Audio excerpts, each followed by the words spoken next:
Bien, mes chers collègues, comme cela a pu être dit précédemment, il est important de réaffirmer notre désaccord le plus complet avec la réforme de la fonction publique imposée par le gouvernement de Macron, qui vise finalement à aller complètement à l'encontre de ce que doit être le cours de l'histoire.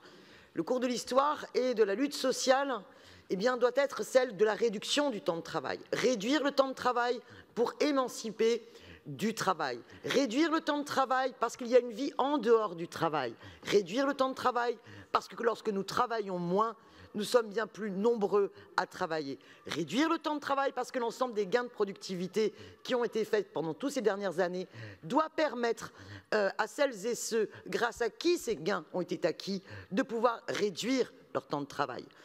Et moi aussi, je me retrouve derrière l'aspiration à cette réduction du temps de travail vers la semaine de 32 heures. Et donc, pour l'ensemble de nos collectivités, un État progressiste devrait au contraire accompagner les collectivités à réduire le temps de travail. Parce que lorsque vous avez des fonctionnaires qui travaillent moins, vous avez des fonctionnaires qui sont plus heureux, qui sont moins épuisés et qui sont bien plus disponibles et attachés à garantir une qualité de leur travail de service public. Et donc vous avez un service public de bien meilleure qualité rendu aux Parisiennes et aux Parisiens. La qualité du service public dépend étroitement des conditions de travail. Alors, il y a toujours des possibilités d'améliorer ce règlement du temps de travail.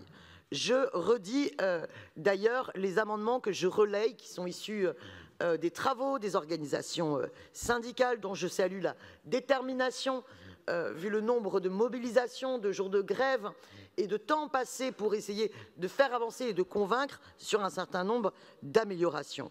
La question de la suggestion ville-capitale. Oui, on ne travaille pas dans les mêmes conditions quand on est fonctionnaire à Paris qu'ailleurs. Parce que vous le savez comme moi. Vous savez comme moi qu'il y a des problèmes à la fois de pollution terrible, de nuisances sonores. Vous avez des problèmes aussi de temps de transport, car beaucoup de fonctionnaires n'habitent pas à proximité de leur lieu de travail. Beaucoup travaillent pour la ville de Paris, mais n'ont pas la possibilité de vivre à Paris. Et vous le savez comme moi, que l'ensemble des pénibilités dues aux déplacements contraints et aux conditions même de ces déplacements, que ce soit en termes de fatigue, mais que ce soit aussi en termes de problématiques liées à la santé environnementale, tout cela justifie la suggestion ville-capitale. Ensuite, il y a la question de la pénibilité du travail devant écran. Nombre de travaux en ergonomie ont démontré toute la pénibilité et les troubles musculo-squelettiques, la fatigue, et y compris les problématiques psychologiques engendrées par un temps trop long passé devant écran. La pénibilité du travail devant écran peut permettre aussi une prise en compte qui devrait être intégrée au règlement du temps de travail. Il y a également les lieux de restauration collective. Vous le savez, tous les agents ne sont pas à proximité d'un lieu de restauration collective. Et donc les pauses méridiennes doivent tenir compte de ces problèmes de temps de déplacement, de temps de transport vers l'offre possible de restauration collective.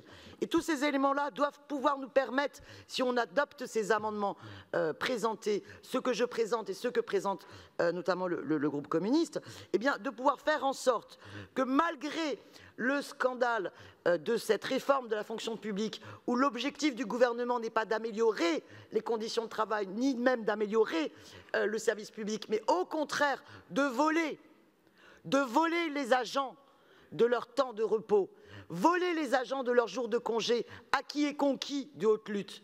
Et pour certains, acquis et conquis, d'ailleurs, en revenant même aux mandatures du maire Jacques Chirac. C'est vous dire si la régression sociale présentée par la réforme du gouvernement est extrêmement grave et ramène à des années et des années en arrière, ce qui montre bien à quel point cette réforme tourne le dos totalement au progrès social et le piétine.